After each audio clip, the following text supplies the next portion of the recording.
going on to Tamara's point of Doug Ford being an absolute buffoon and self-appointed foreign affairs minister, like who made him the trade minister for the country? Not I. Make it stop. Make it stop. Make it stop is right. Mark Carney has a bit of a full body dry heave listening to Premier Doug Ford talk about his infamous selectively edited Ronald Reagan ad being played during the World Series. Let's watch. Is it your view that if Premier Ford had not launched that ad in the United States, that sectoral tariffs would be lower right now? It was the case that we were close to an agreement. We didn't get that agreement. Number one, that was the best ad that's ever been run. 12.4 billion views. We wanted to bring it to the attention of the American people. Oh, you did. Made a face when you said it was the greatest ad ever. It was. Number one, that was the best ad that's ever been run. 12.4 billion views. We wanted to bring it to the attention of the American people. By not backing down, are you putting your own interests ahead Yes. of people in the sector? Yes. In what sector? I believe you just can't roll. You can't. I'm in a different position. I'm not speaking for the Prime Minister. Is it your Thank view? God. That's Wow. wild. Wow. Wild. It's like the definition of doing something for clicks. He's literally like, this was the best ad better. You know, it cost us more than $75 million. It probably cost us the country, depending on how long this goes on. Thousands of jobs? Thousands of jobs. And he's making it worse. Like, I don't know what Carney was going to say. He's always so slow to talk. It reminds me of when he's like beside Premier Smith and she just sort of takes over. But Doug Ford is speaking on his behalf when we hear nonsense like this. And if that gets back to the Americans, it literally could cost us the country in many ways. Yeah, I find it odd that he is judging the success of that mess by how many people saw it unfold in real time. Just because lots of people saw you make an ass of yourself doesn't mean you didn't make an ass of yourself. You know what I mean? Like it doesn't make any, but just because a lot of people saw your failure doesn't make it a win. Well, in this case, the so true. the measure of how many people saw it is also the measure of how bad for Canada it is. Right. The more successful, the worse it is, especially since it took place in America. You totally pissed off the American president. Again, like, who is advising this man? How does he get up and actually, like, I find it hard to believe that a lot of these people believe the things that come out of their mouth.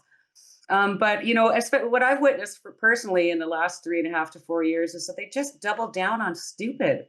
They dig their heels in, you know, and they're telling you, don't believe your eyes and your ears. Basically, it was the most successful ad of all time. I guess that depends on what your metrics are. Yeah. I mean, but it's so stupid. It was so stupid that even Mark Carney couldn't keep a poker face, which is saying something because he's not known for emoting.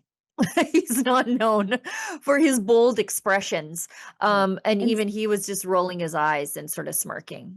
Well, in some way that makes me feel a little better. I mean, I don't have much hope under the Carney government, but the fact that he does look like he's like cringing to hear this, it does look like he's like, oh shoot, like this is not the right path. I don't want this to happen. And then he tried to suck it up with that awkward smile. I mean, he is just so awkward. He is just a weaponized nerd. You know, I call him a beta cuck. He's a beta cuck. Yeah. Mr. Burns. Mr. Burns, yeah. Yeah. Lisa and I filmed earlier today because I need to film some shows, pre-film some shows for over the holidays for my paywalled show, The Gun Show. And, you know, we have a segment on the show that when we do the show here together, it's called The Daily Cringe. We've tried to find the cringiest video that we can find that day. And then we react to it at the end of the show. And we did the 12 days of cringe miss. And please, Olivia, indulge me, because this is exactly what we're talking about Mark Carney being an awkward nerd. The elbows up dance with his praying mantis of a wife at the election victory night. Like, I just, like, give me something for the cringe and let me die. We've got a quick message from our friends at the Wellness Company before we get back to the show. What if those who were once called conspiracy theorists turned out to be right again? Well, then it would be a day that ends in Y. A new study by Korean doctors claimed that COVID vaccines raise the risk of 6 cancers, including lung, breast, and prostate. Researchers analyzed health records for more than 8.4 million adults between 2021 and 2023, and their findings were published in Biomarker Research, a respected scientific journal. Critics dismiss it, but the data raises concern that spike protein exposure may be tied to long-term health risks. Dr. Peter McCullough has been aware of this since 2020, which is why he collaborated with the Wellness Company to create Ultimate Spike Detox, designed to help your body clear spike proteins, reduce inflammation, and support heart health. With natural ingredients like nattokinase, dandelion root, and bromelain, it is your daily proactive defense from a man-made virus. Don't wait until symptoms strike or something unexpected happens. Experience the only formula approved and used by Dr. McCullough, one of the top doctors who risked it all. Head to twc.health/rebel and use code REBEL to get 10% off plus free shipping. Again, that's twc.health/rebel. Use code REBEL to get 10% off and get yourself back to that pre-COVID feeling. Like, it's just But so, it really is so bad. like, it really is the perfect imagery for that election. The fact that we voted in for the 4th time the Liberals, like, that is us. That's Oh, Canada. Look at this. We're Make not a it serious stop. country. We're not a serious country. Like, And I hope we become serious. Look, just I can't even. they're just the weird people that Here's live in your another condo angle. building that nobody talks to, right?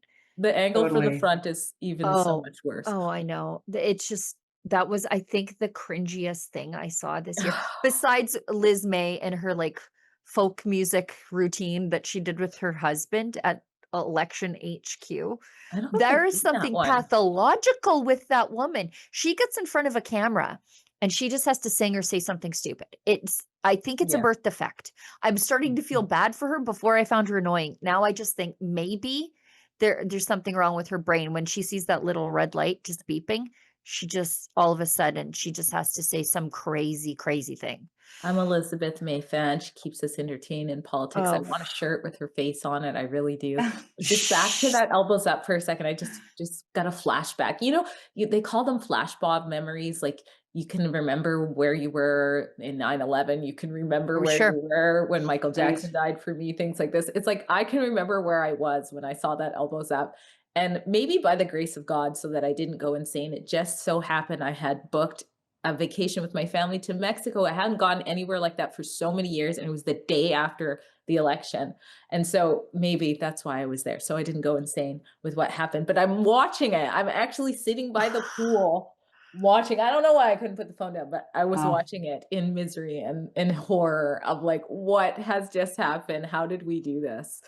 So anyways, I just had that flashbulb memory. I when watched saw it that. live on air with Lise. We were covering the Oh. live stream and I was like, my God, what have you done to us, Toronto boomers? What have you done? See, it's a flashbulb memory. That's how significant it is. Brutal. Absolutely brutal. Yeah. And you know what? I'm not known for, look, I like to dance. I'm not known for my rhythm, but I do like to dance. But I ain't that. I ain't that. We've got one more clip on Doug Ford and the Mark Carney bromance, and then we'll hit an ad break and we'll come back into our new Canada. It's great. You guys are going to love it.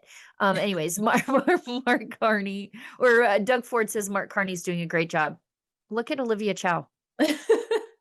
God, she's just she's like somebody cut the hair on a troll doll. That's what she looks like. Anyway, let's watch.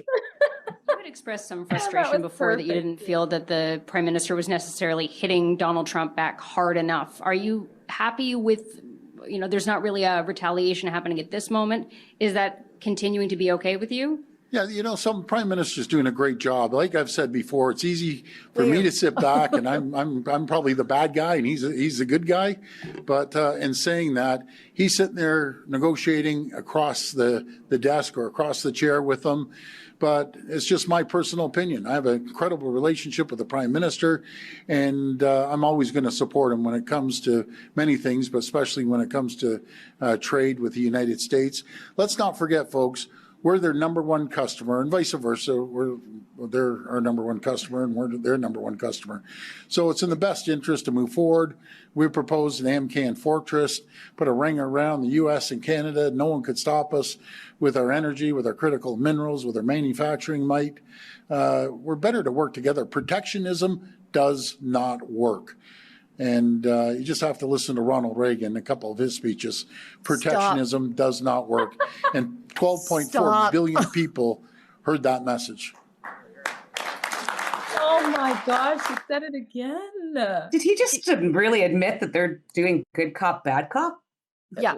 Well, and if you notice, Olivia Chow rolled her eyes when he said that. She's like, so if you are drawing the ire of Olivia Chow of dancing in the street in your granny panties fame, you've really sort of stepped in it. But what I loved is if you're looking over the shoulder of Doug Ford, you're watching the stock market. I think it says a 52-week low behind him.